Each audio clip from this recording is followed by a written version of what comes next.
Good afternoon to you. We hope you've had a good weekend and welcome to MIJAS International on 107.7 FM if you're tuning in at 4 on Radio MIJAS and here on 340 International Television at 4:30. Today has been a historic day in Spain. You may already have heard about it because it is everywhere. It's in all the front pages. And before we even get down with our local news today, we must tell you exactly what is happening. Prime Minister Mariano Rajoy called a surprise press conference this morning to announce that King Juan Carlos has decided to abdicate in favor of his son Felipe. Hace ya cerca de 4 décadas, asumir firme compromiso de servir a los intereses generales de España, con el afán de que llegaran a ser los ciudadanos los protagonistas de su propio destino, y nuestra nación una democracia moderna. We will have much more information for you on that during our press review, where we look at the national news here on MIJAS International and 107.7 FM. Just a reminder, this is 1 hour in English here on 340 International Television. I'll be bringing you your local news now. After this, we'll take a look at the Spanish headlines, and I can assure you they are all talking about this news we've just brought you.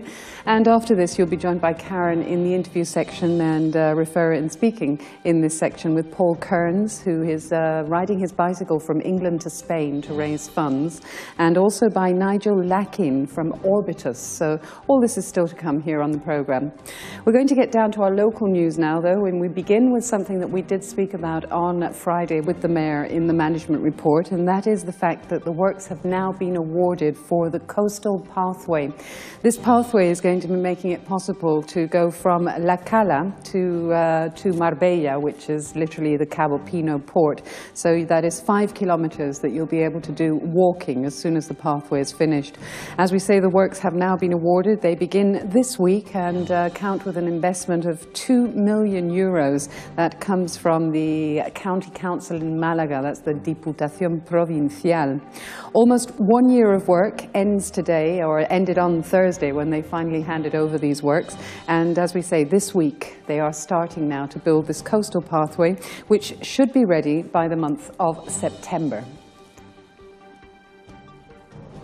We continue to talk about works, this time the Camino de Coín, and after cleaning the drains and the pathways, now all the road is going to be repainted as none of the road marks are visible anymore. The works began on Thursday. Almost 7 kilometers of road are going to be repainted now, and as we say, it's very hard to see where the lines are, the white lines on most part of this road, so it will be making it much easier for drivers as soon as these are finished. So if you do see works going on in the Camino de Coín, it is the last of the works, and it will be to make our life easier as drivers. Continuing with more municipal works, and this time closer to the racecourse in MIJAS. If you live anywhere near the area of Cerros del Águila or go by there, you'll see that for well on 2 months now nearly, they've been working very hard to install all the drainage systems that we really can't see. But now what we are beginning to see are the new lights, the new street lights that are being placed. And there will be a total of 25 finally. They have installed already about half of them.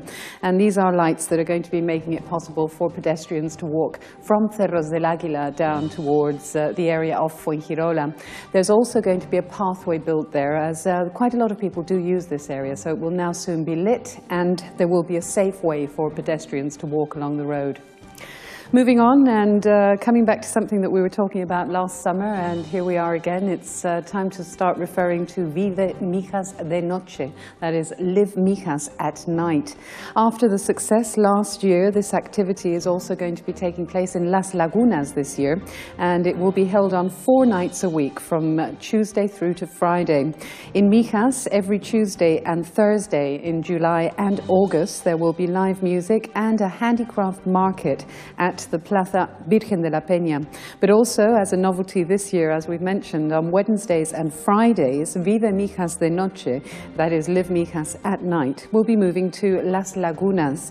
It will be installed in the María Zambrano and the Andalucía parks, and this, as we say, is a novelty this year. All those handcrafts persons who wish to sell their articles at this fair will be able to do so free of charge. You just have to contact the Council for Culture and Tourism in MIJAS and ask about this. The market will be open from 8 in the afternoon until 12 o'clock at night, and as we say, the days and the timetables have been increased. So from 2 days a week to 4 now, you'll be able to enjoy Vive MIJAS de Noche. La Cala is also now seeing the summer crafts fairs starting up, and the one of La Cala de MIJAS is very popular. You can go along and enjoy on the promenade, see all sorts of beautiful handcrafted articles that are even being produced at the stands as you go along. A variety of ideal products that can be used as gifts and also just if something that catches your eye. The Council for Markets, José Antonio Sánchez Peña, handed over the certificates for the different stalls, 28 different stalls that are making up this market at the Watchtower Promenade in La Cala. 4 months of different craftsmen and women showing all their wares and, as we said, even preparing them themselves at the stands. So from 6 in the afternoon until well into the night, you'll be able to go along the Promenade of La Cala and enjoy this until the 30th of September. Something that's now finished but is well worth keeping an eye out for if you do enjoy gardening and ecology. They finished now, as we say, the ecological agriculture courses that were organized by the Council for Youth Hostels and held at the Entre Rios Youth Hostel. This time they were learning how to get the most out of the earth. In the course they have learned how to use natural resources, know how to use compost, and also to make the soil more fertile. As a novelty, in this year, the ecological agriculture has also been teaching about vermiculture, which is the culture with worms. So these are, as I say, now over, but we'll be informing you when the next ones come up, and this will be in the month of October. MIJAS Village was full of music, and this was on Saturday. Something very original, actually. A Norwegian choir was present in the village, and they chose MIJAS to celebrate their 25th anniversary. The choir offered a concert which is not at all conventional, as they were moving around the village while they were singing on horses and carriages. So let's see what, well, we did actually have a chance to speak to the director also. We're going to see what Mr. Bernd Nordstedt had to tell us about this choir, 25th anniversary. The choir consists of approximately 30 members, and we are 25 members coming here, and that's the greatest crowd we have gathered on any tour. We have been touring in Iceland and in Hungary and Germany previous years, and this time we managed to bring 25 of our members. Celebrating our 25th anniversary, actually last fall, and wanted to come down to MIJAS because I've been here before, and I'm very proud to present this town for my choir. And we are looking forward to meeting the town and the people and the tourists, and we are very happy that we can also be singing in Iglesia Inmaculada. This was something that took place on Saturday, a Norwegian choir that has been singing on the streets of MIJAS. Moving back and continuing in the Plaza Virgen de la Peña in MIJAS, they're going to be holding on Saturday the 7th, the 4th edition of the Fiesta de la Primavera. This is the spring party. From 12 midday, residents and visitors will be able to enjoy a day full of music and dancing. This year, flamenco and salsa are going to be the most popular dancing rhythms that you'll be hearing. The music and the dancing will begin from 2 in the afternoon after a paella that will be organized by the organizers, that will be offered by the organizers, free of charge for all of those who want to come along and enjoy this Fiesta de la Primavera, spring party. The presence of Remedios Fernández, Victor Rojas, Juan Jesús Leiva, and Fran Fusión has already been confirmed, so there's definitely going to be good music. And as we say, a free paella, so remember the 7th of June is the day for this at the Plaza Virgen de la Peña in MIJAS Village. Moving on and referring to the Open University in MIJAS and in Las Lagunas in particular, they have offered a very special exhibition of tapestries that they've been working on throughout the whole year. Since Thursday and until the 6th of June, you can see at the Cultural Centre in Las Lagunas the tapestries made by students from the Open University. This is hard work, takes a long time, as I'm sure you'll know if you've ever done any tapestry yourself, and some beautiful works to be seen. Up to 23 different works have been exhibited, and all different sizes and different levels, so you'll be able to see some beautiful work there if you want to go along to the Cultural Centre in Las Lagunas until the 6th of June. And as the summer's coming up, we have lots of different options of different exhibitions and things that you can go and see here in MIJAS.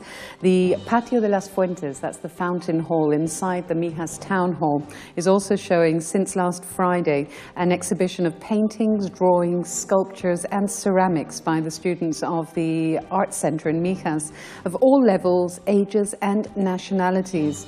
This is available to be visited until the 16th of June at the Patio de las Fuentes, the fountain hall within the MIJAS Town Hall up in MIJAS Village. And something we mentioned with the Mayor on Friday, something that is already affecting everyone in MIJAS and hopefully for the better, especially the businesses in the area. Since today, Monday, the circulation of traffic will be limited on the Avenida del Compás in the mornings. This is something that has not necessarily caught by surprise the residents in the area, because it was getting very chaotic in between all the different traffic circulating in the area, the donkeys, the carriages, and thousands, literally, of tourists trying to go through this same street. So this is a decision that has been adopted by the governing team, and of course is with the objective to make the movement of pedestrians more comfortable during the summer period. Traffic will be restricted between the 1st of June and the 1st of October from 10 in the morning until 2:30 in the afternoon. This, as we say, was stated by the Mayor of MIJAS, Ángel Nozal, in the management report that we held on Friday, and he was requested this by the local police because they really could not cope with the amount of traffic and pedestrians all mixed in this very narrow street. And the councillor in charge of this did have something to tell us also. Anybody who comes to the municipal market has no problems. The hours are limited and they can leave by Calle Coín. There you go. This is just a little added bit there that you can still get to the market and get out by Calle Coín. So remember though, if you do go up to MIJAS now, it's closed to traffic, the Avenida del Compás in the morning. Keep it in mind. Moving on, the Town Hall has announced that they're going to be offering the project for public tender for the building of the roundabout at the entrance to the MIJAS Golf urbanization. Until the 22nd of June, those companies interested can present their proposals at the area for town planning. A crossing which, at not having a roundabout to be able to turn around, gets very dangerous for vehicles. With this project, the MIJAS Town Hall is trying to reduce the number of accidents and dangerous situations that occur in this area. Once the works are finalized, the security will be improved considerably. As we say, until the 22nd of June, companies interested can present their proposals for this roundabout, and the area for town planning in MIJAS encourages the companies in MIJAS to dedicate a moment to this sector and present their projects. Let's see what the Councillor for Transport had to tell us about this. The roundabout gives a solution to these traffic problems. The urbanization has 400 houses, and this measure will address the problem. Manuel Navarro there, the man in charge not only of town planning but also of Made in MIJAS, and we'll be speaking about that in just a moment. In fact, we're going to begin with Made in MIJAS, speaking about España as in the football team. A total of 25 different businesses from MIJAS have joined the campaign Hecho en MIJAS con España, Made in MIJAS with Spain. The initiative is to promote local commerce, and the town hall has actually handed out 1,000 t-shirts to all these establishments, the 25, 5, for these in turn to give them out among their clients. The first initial gathering for this will be at 7 p.m. and from 7 to 9 p.m. at night, and for the first matches on the 13th and the 18th of June from 4 to 6 in the afternoon. So there's a lot of football coming up, and hopefully the Spanish team will be in there right till the end, because here on MIJAS 340 television there will be some special programs about this, and they are saying that Hecho en MIJAS con España is going to continue while the Spanish selection continues to be in the World Cup. So therefore let's hope we don't end that program until the 12th of July. Continuing with Made in MIJAS, Hecho en MIJAS, this time referring to the circus. You may remember that we have been informing about the town hall handing out different tickets for the aqua park before, thanks to the Made in MIJAS and the recycling program. Now, Made in MIJAS will also take you to the circus. The town hall has given out tickets to all the different businesses that wanted to in La Cala, for these to then hand out among their clients. And they've begun with these invitations on Friday, and on the 5th of June, you'll be able to go along and watch what is called Cuenta Juego, tell a story in a game, really. And the circus does not have animals. It's a different type of circus, but it's going to have a wonderful show for children. And as we say, this show will be on the 5th of June. Mickey Mouse, Winnie the Pooh, Pinocchio, and many, many others will be present for the children to enjoy a great day at the circus. So remember, the businesses in La Cala are giving out free tickets thanks to the Made in MIJAS. Ecologists in Action have also presented some different days that they are organizing. They call it Jornadas de Medio Ambiente. This will be in the month of June this year, and as we're just moving into June now, the objective is to state as much information as possible about renewable energies. They'll also be referring to the migration of birds in the mountains of MIJAS and defending wolves, no less. So this is all coming up in the month of June, organized by Ecologistas en Acción MIJAS. That's the MIJAS Ecologists in Action. The civil guards have arrested 6 persons, this is news from Friday, and dismantled a large plantation of marijuana. They have intervened 210 or confiscated 210 plants of marijuana, 5 vehicles, a gun or a fake gun, but still a gun, and all the necessary utiles, they call them, for the cultivation and the cutting of the drugs. The people arrested are residents in MIJAS and Malaga, and they used to go to Coín to look after their plantation. So remember, this is 6 persons arrested, and an enormous plantation of marijuana has been confiscated. Something we must not forget now, from the 1st of June it is totally forbidden to make fire here in MIJAS, and even barbecues in private properties are not allowed. From the 1st of June it is totally forbidden to carry out any type of burning of any garden waste, and as we mentioned, neither will barbecues be allowed in forest areas. This is the time for the highest risk of fires, and as we've had so little rain this winter, then even more so. The prohibition will continue until the 15th of October, and we'll be reminding you about this every day practically, because it's vital that we manage to keep the fires away from MIJAS after what we suffered 2 years ago. Let's take a look at the weather. Yesterday, in fact, was quite a surprising day weather-wise, with that freak storm that we had at midday. Let's see what we can expect for tomorrow.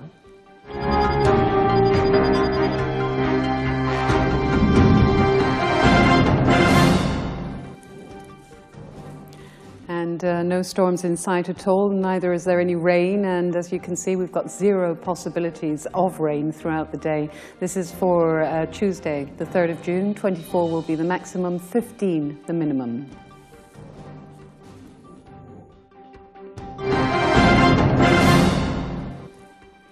A reminder, you're watching 340 International Television, listening in on 107.7 FM, 1 hour in English every day from Monday to Friday. And we began our news today referring to something that has left the whole country really surprised, because I don't think anyone was really expecting it. The Prime Minister, Mariano Rajoy, in our press review now, called a surprise press conference on this morning to announce that King Juan Carlos has decided to abdicate in favor of his son Felipe. The 76-year-old monarch has appeared later on in the morning to personally explain his decision, and Rajoy actually said that he found the king convinced that this is the best moment for a change in the leadership of state with complete normalcy. Rajoy, the President of Spain, in a historical statement, said that had created great expectation in the media, of course. Juan Carlos's son, who is 46, will reign as Felipe VI, and his training, character and broad experience are a solid guarantee that his work will live up to the highest expectations, said Rajoy. There had been some speculation in recent months over the possibility of an abdication, given Juan Carlos's poor health and declining popularity ratings following a controversial hunting expedition in Botswana, among a series of other royal gaffes, as they call it in the El País. And Felipe had been increasingly filling in for his father at official ceremonies abroad, such as the swearing in of numerous Latin American dignitaries. So this is something we'll be giving you much more information about, and I'm sure you'll be reading about in the international press. King Juan Carlos has decided to abdicate and has informed Spain of it this morning. So as I say, more news to come on that. Moving on and continuing in the El País newspaper, because they're also referring to another big item that until this morning was one of the biggest headlines. 6 alleged jihadists were arrested on Friday morning in the Spanish North African exclave of Melilla on suspicion of sending young recruits to Al-Qaeda training camps in Syria, Mali and Libya. Police sources said this. All of the detainees have Spanish passports, and one of them was part of AQIM, that's Al-Qaeda in the Islamic Maghreb, a terrorist group that kidnapped and held 2 Spanish aid workers in the Sahel area in October 2011. This, as I say, is another of the main headlines in the Spanish press today, and you'll find it in the El País newspaper. Once again, you have got that in English. I do tell you quite often, but if you stroll down, you can actually see the El País in English and all this information. Moving on with the La Razón newspaper, and a much more light note, although at the age of 88, we must sadly say that Anne Davis, the mythical assistant in the Brady Bunch series, has passed away. She was 88 years old, and she in fact fell over a couple of days ago and never quite recovered after that. So there you go, sad news there. Anne B. Davis, the actress from 1969 right through to 1974. She played the assistant in the Brady Bunch. Moving on with the El Mundo newspaper, and surprising news also, someone who's definitely gotten himself into a bit of a muddle. The National Police have intercepted yesterday night, or early hours of this morning, a judge from the High Court, Enrique López, driving his motorbike without a helmet on the Castellana Promenade in Madrid, and totally above the possibilities of totally giving positive in the alcohol tests. So he has, in fact, stood down this morning as judge because, as I say, he jumped a red light. He was 4 times above what he should have been in the alcohol levels, wasn't wearing a helmet, and a judge. So there you go. That's Enrique López. Moving on, and to round up the Opinión newspaper, and a quick reference to the weather yesterday, because the photo you're going to see is actually Marbella, and it really was a bit of a freak storm that we had. This is a street of Marbella, and they had 24 litres per square metre throughout the night and the morning yesterday. Marbella and Ronda were the ones that suffered the most this freak storm, and there was hailstones falling as well. So we saw a little bit of it here in MIJAS, but obviously down that end they did suffer that storm a little bit more. And I can't imagine we'll be talking about much more rain or storms as we move into the summer months now. Hopefully every now and then we will get a little bit of rain, and that'll clear the air for us. Coming up straight after we say goodbye, Karen will be joined in the interview section by Paul Kearns, who is riding his bicycle from England to Spain to raise funds. Karen will tell you more about this. And then Nigel Leighton from Orbitus will be joining Karen. So there's plenty more to come. Do stay with us. We'll be back tomorrow. See you then. Bye.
Good afternoon and welcome to the interview section of MIJAS International, and this is where we find out what's happening in the MIJAS municipality and on the Costa del Sol.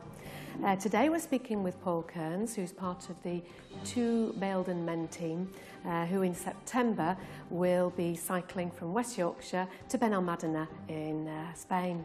And they're doing it to raise money for 2 charities. The first one is Breakthrough Breast Cancer, and the second one is for little Thomas Leighton here on the Costa del Sol. He suffers from disabilities and needs specialist medical care. And also accompanying Paul Kearns today in the studio for the interview is Thomas's dad, and that's John Leighton. A lot of you viewers will remember John, because we've had him and little Thomas in the studios quite a few times.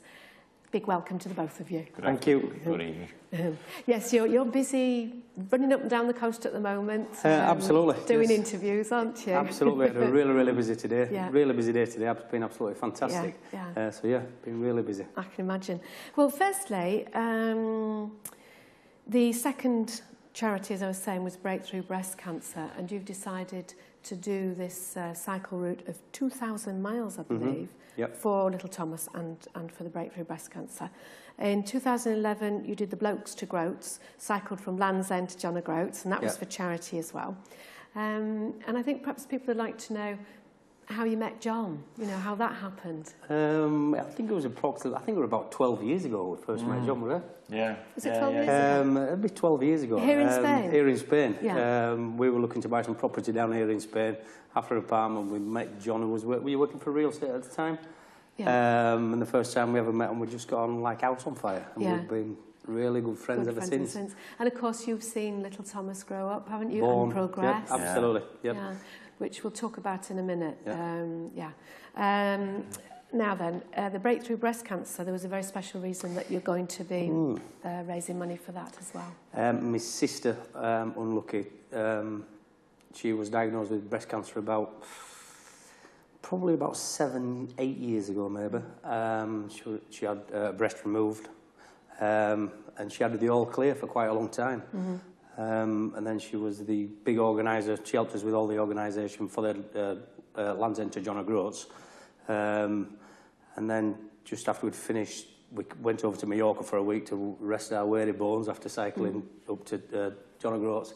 And she wasn't feeling too well, and she went to the doctors, and the cancer had come back. Right. Big shock for us all. It spread into her liver. She never drank, never smoked in her life. It was just one of those things, you know, just absolutely, just literally just reduced us to nothing. Yeah. Because, like I say, she'd had the all clear for so long. Yeah. And then just struck down again. Yeah, just struck down again, and then in the May, when we lost her in the May. Yeah, in the May. Okay. 2 years ago. So yeah, absolutely horrendous. Yeah. Absolutely horrendous. Yeah. So hence her daughter, Rebecca. We give her the choice of which charity that she wants us to do it for, and she chose Breakthrough Breast Cancer, which my sister did a lot with when she was alive. So we thought that apt to do it for Breakthrough Breast Cancer. Yeah, because the aims of the Breakthrough Breast Cancer is to concentrate on the risk factor, improving early diagnosis, new treatments, and of course prevention of all types of breast cancer as well. So they do lots of research with that, don't they? Yeah, and I think it's the earlier the detection as well. At the end of the day, do you know what I mean? It's just to make women aware. Do you know what I mean? That you know, how important. Be aware. Because you know, like I say, after when she'd got the all clear, then you do think, all clear. Well, it's not the point. You know, it's not the case, and it wasn't in this case. And it wanted that case in my sister's case where it can return. You know, it's just unlucky at the end of the day. Do you know what I mean? And the thing is, you dealt the card you dealt with, and you can't do anything about that. But it has been super tough for us all. But anyway, it's nice to be doing something, you know what I mean? You're doing something really positive. Absolutely. And you're doing like an awareness campaign, aren't you? By doing this cycle. Absolutely, so it just brings it to everybody's attention. Yeah, well, you're going to set off from where you come from, which is Baildon, West Yorkshire. You're a pub landlord. Yep. So I've sort of read a little bit about what you're doing, and you're saying you've started your training and you know this is going to be a really big challenge. Absolutely. So tell us what you've been doing to train. Steve Tyndall, who's accompanying you, he's a mechanic, isn't he? Yes, and that's my sister's husband. So we get out. We try to get out. It's a bit easier for me to go out through the week, so we always pair up at the weekends and try to get 150 mile in at the weekend, Saturdays and Sundays. But we can't always train together through the week. So I've got to go do my bit through the week, and he does his, and he rings me up to make sure I've done my bit, and I ring up to make sure that he's done his bit, because obviously we've got to be on the same wavelength when we set off. You know, I don't want to be sat at the top of the Pyrenees waiting for him. You know? No, this is true. and so nobody knows if anybody's crossing their fingers when they're saying, yes, I've done my training. Absolutely. And which sort of areas are you going to cover? Right, so we'll be setting off from Baildon. We'll be heading through the middle of the country down towards Derby, Nottingham, down through Worcestershire, and then landing in Portsmouth. So it's going to take us about maybe 3.5 days to get down to Portsmouth. That's about 265 miles, something like that. And then we catch the ferry from Portsmouth over to Le Havre. And then from Le Havre, we take a westerly route through France, down towards Toulouse, on to Carcassonne, and then heading down to the Pyrenees, Perpignan. Heading down towards Perpignan, and then we've said when we get across the Pyrenees, as long as the sea's over our left shoulder, we can't go wrong. We will land in Benalmádena eventually. At some point. At some point. And so we've got a date for the 17th of October, when, well, it's not a matter of we hope to land then. We will land then. You will land then, yeah. So failure is not an option. No, and we have a little motto between me and our Steve, and it's keep pedalling, you'll get there eventually. Keep being positive. Absolutely. Now, I know you're also here to spend time with John and Jill and little Thomas. And as we were saying just earlier, the progress that he's made is incredible. Because doctors did say, oh, we don't think he'll ever be able to walk, didn't they? And there he is with, he's on the horse actually at the moment with the images we've got on the screen. Equine therapy. He loves the horses, doesn't he? He certainly does. We're going to the horse riding from here. Ah, lovely. And, no, he does. He loves it. I mean, every day there's always something going on with Thomas. Obviously, every morning at the moment I'm doing the oxygen, hyperbaric oxygen with Thomas. And in the afternoons, well, we're going from here today. I've missed out the physio to come here. But then we go straight to the horses. And that'll be it for Thomas today. Because he needs sort of daily every day treatment, doesn't he? Always stuff going on with Thomas. Physically, mentally. And after the summer, we're looking at obviously doing he's going to have a big operation on the legs. On the tendons, where we can have like micro holes put in the tendons at the top of the, around the hip area, then where the Achilles are, and then it'll almost like making them more elasticated, really, the tendons. And in doing so, you'll be in plaster up to the legs, up to the hips, with a separator to keep the legs apart, and that will be for 6 weeks. And then there'll be intense physio for another 6 weeks to 8 weeks. I think we'll do 2 sessions a day with physio, and then the horses as well. So it's going to be a lot of kilometres, a lot of miles with Thomas with this, and a lot of physio. And he doesn't know any different. But you're just hoping at the end of it there's going to be a big outcome with the way he's walking, and hopefully he'll have some balance rather than just holding on to me all the time. Yes. It just hasn't got the balance, and as you know, with the cerebral palsy, it's hard enough just with that on its own. But if you've got the blindness as well, it's very complicated, and that's where he just hasn't got the confidence to walk on his own. I think we'd have a bigger chance if he had the vision for him to do that on his own, but just not. So I'm just hoping with this next stage with the operations that this will make a difference on the actual legs, and he's not crouched the same. He's more stood up straight, and his legs are his feet are touching the floor rather than being pointed. Yeah, that'd be good. So we'll see, Carol. We'll see. That's the next stage. And if anybody obviously wants to sponsor you, how will they be able to do that? How will they be able to contact you? We have a own website, and it's called From Rain to Spain. Which is an excellent title, absolutely, by the way. From Rain to Spain. And it's .org.uk. Yeah, there's a PayPal on there, so please just give generously if you can, if you would. So like I said, there's a PayPal account on there, you know what I mean, so your money's safe to be donated straight through. And when we did the Land's End John O'Groats, we did half for Little Thomas and half for Heroes back in the UK. Right. Yeah. There were 6 of us, and we did just over 1,067 miles in about 13 days, and we raised just over £12,000 then. So I am hoping, fingers crossed, ladies and gentlemen, that I'm hoping to raise a damn sight more this time. Yeah. I really, really would. It's a lot bigger challenge for us, but it's just one of those things that we just can't wait to get started, you know. It's just... Yes. It's going to be absolutely fantastic. Yeah. I can't wait to start it, you know. I'm not really looking forward to the first 3 days in the UK, if truth be known. No, as long as it's not against raining. The wind and rain. People will be wanting it to rain, you know what I mean? Because hence it's called From Rain to Spain. Yes. So I just hope that it's not raining, because it did for 13 days when we did the Land's End John O'Groats. It never stopped, never stopped. One of the worst Septembers on record in 2011. Typical, Horrendous. isn't it? Typical. Horrendous. A web feet by the time I'm finished or whatever. Well, you're going to do as many kilometres a day as you can, aren't you? Or have you set it that you do so many, kilometres, I'm used to being here in Spain, miles a day. Miles, yeah, that's right. Yeah, you're going to be so many miles a day. So we know that we've got to be averaging between 80 and 100 miles a day. We've got to do, because of the date that we've given for this 17th of October. Like I say, giving into account that I'm sure we will be getting lost a little bit, do you know what I mean? But so we've got to be averaging sort of 80 or 100 miles a day, which is not a massive amount. No. Because the thing is, the difference is this time... Quite a lot. Yeah, it's quite a lot. But the thing is this time that when we did the Land's End John O'Groats, our Frances, my sister, and Juanita, my wife, they did the set route every day. So when we got up in the morning, we knew we had to cycle 80, 100 miles to get to his destinations, or we didn't have a bed for the night. Yeah. Because we're doing it with a camper van this time, you know, we might do 60, 70, 80 miles.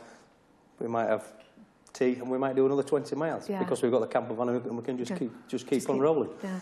Oh, and people can actually advertise on your camper van as well, can't they? Absolutely. Yeah. Big blank canvas. Yeah. So we've got companies back in the UK that are sponsored us now.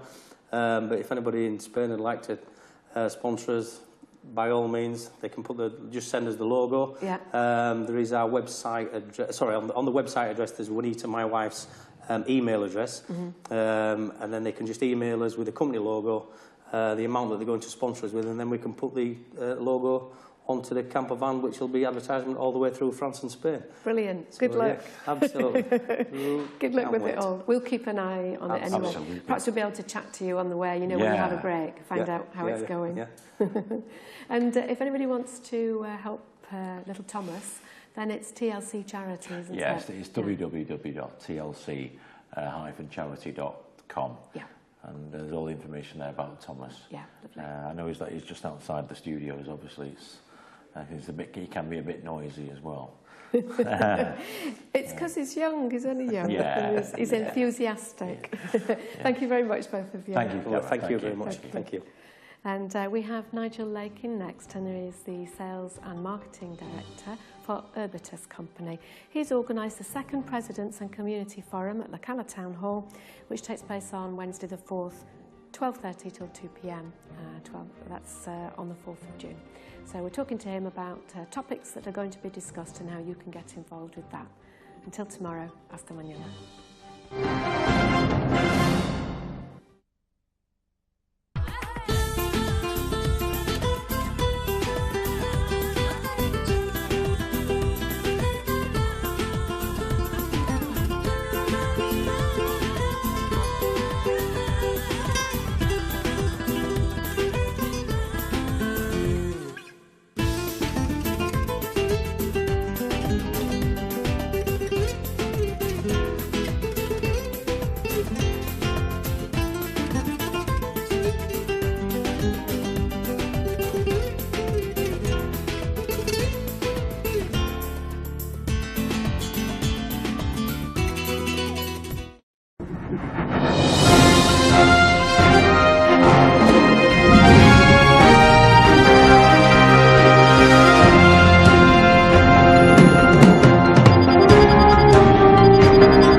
I'm pleased to welcome on MIJAS International Nigel Leighton, and he is the Sales and Marketing Director for Urbitus Company, and he's organising the second Presidents and Community Forum, and it's going to take place at the Cala Town Hall on the 4th of June from 12:30 until 2 o'clock. So he's here to tell us all about that. Good afternoon, Nigel. Good afternoon, Karen. Good afternoon.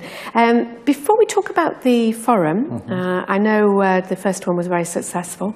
That was at the Don Carlos last year. I think people would like to know all about Urbitus Company and what they do and the service that they provide. Okay, yes. Urbitus was founded some 7 years ago by Ali Parinder, who owns PC Doctor as well. And as a president of his community, he realised that there were problems within the community of communication and interaction, and also the languages.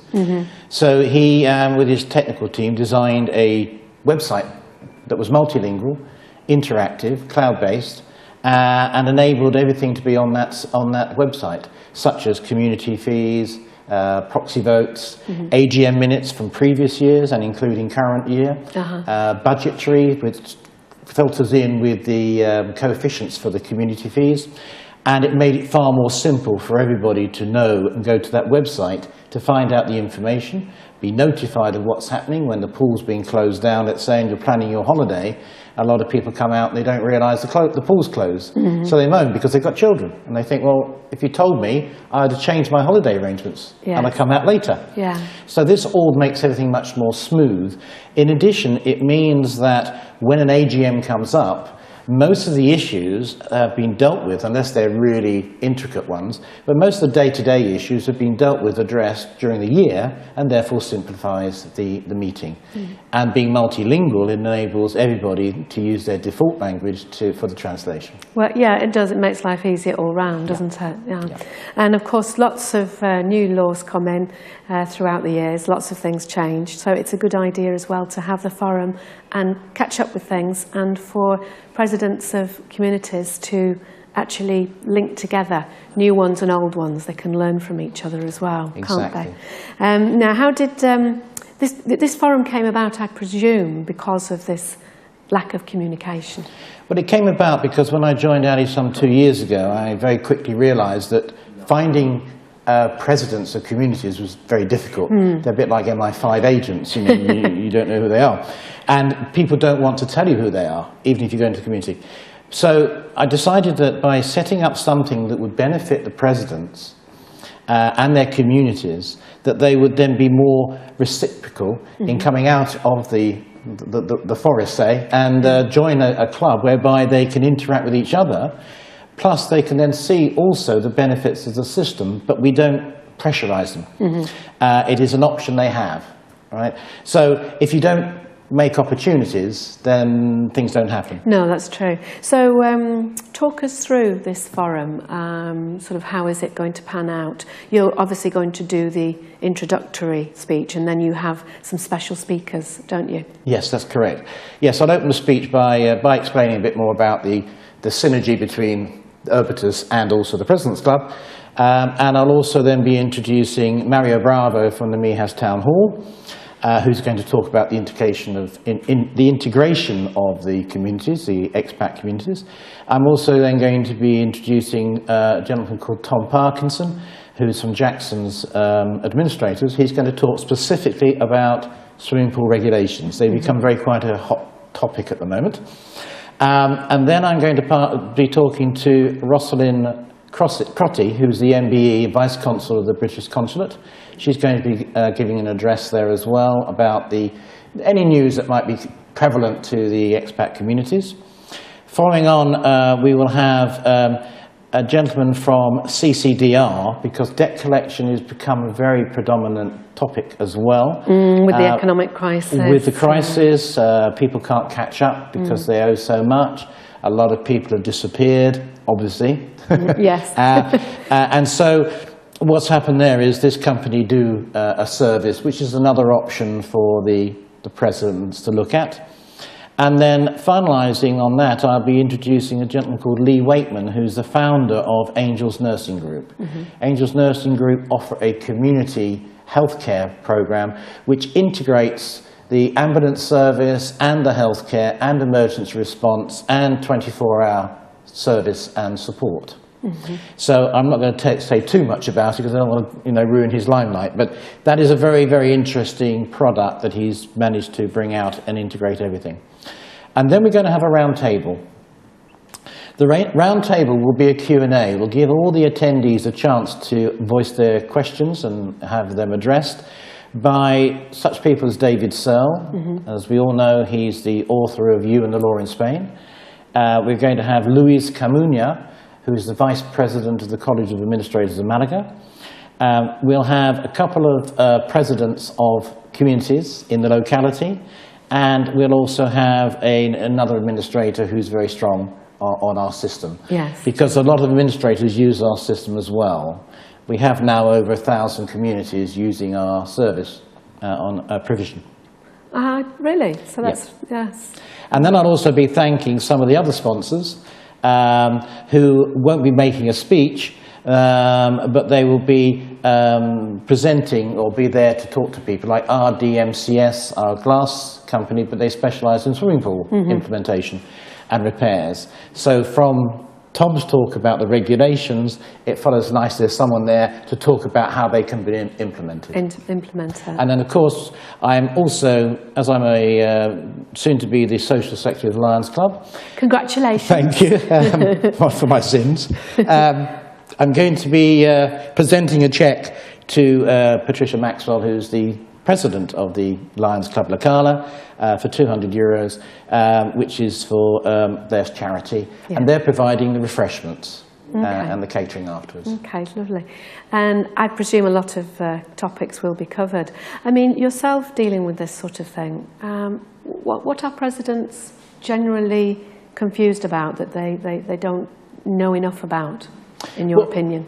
Most presidents, of course, are not lawyers. No. They're not necessarily business people, so they haven't been in that business environment. And suddenly, because they're the only one that's available and stuck their head above the parapet, they're the ones that now have been landed with an unpaid and a pretty thankless task. Yeah, and a very hard one. And a very hard one, and a very demanding one. And as a lot of them are retired, it's also putting a lot of stress on them as well. And let's say a lot of people in the communities, or some people in the communities, are not the easiest to deal with. Yeah. So when you come across all those situations, it's nice to have, be able to talk to other presidents about their experiences and learn from them. B, have a website that you can say, well, look, it's on the website, go to the website. Stop phoning me, just go to the website, it's there. That drives people to the website to get their information rather than phoning the president at God unearthly hours. Yes. Trying to track down the administrator who may be busy on other issues or out. And so they get a quicker response and they get a quicker answer to their problem. Okay, perfect. So if anybody wants to reserve a place, how do they go about that? Right, they can either phone my office, 952 591 071, and we'll put their name and their details on the registration. Or if they want to go to the 3 W's, .urbitus.es, that's for sugar, ES, /PC. Okay. And then they can register by clicking on the blue button which has on there the 4th of June. Wonderful. Lovely, and we've got the information up on the screen there as well. There you go. Well, thank you very much, Nigel. Okay, lovely. Thank you very much. Yeah, wishing you all the best. It will definitely be an interesting afternoon. And we're going to take a camera down there as well, so we'll be able to let the viewers know exactly what was discussed. That's brilliant. And to all your viewers that may be looking who haven't done anything about it, please come along. We've got plenty of seating. We've got something like about 70-odd people registered already. We can seat about 130, so I'm just looking for more people to come down, join in, and enjoy the day. And even homeowners can come as well, so it's not just closed to the committee and the president. Property owners, it's about you, it's about your investment. Yes, exactly. Come on down and see us, because we will have some answers for you. Okay, thanks very much, Nigel. Thanks very much. Thank you. So don't forget then, that is the second Presidents and Community Forum at La Cala Town Hall on the 4th of June between 12:30 and 2 o'clock. I'll be back with you at the same time tomorrow. Hope you have a lovely afternoon. Hasta mañana.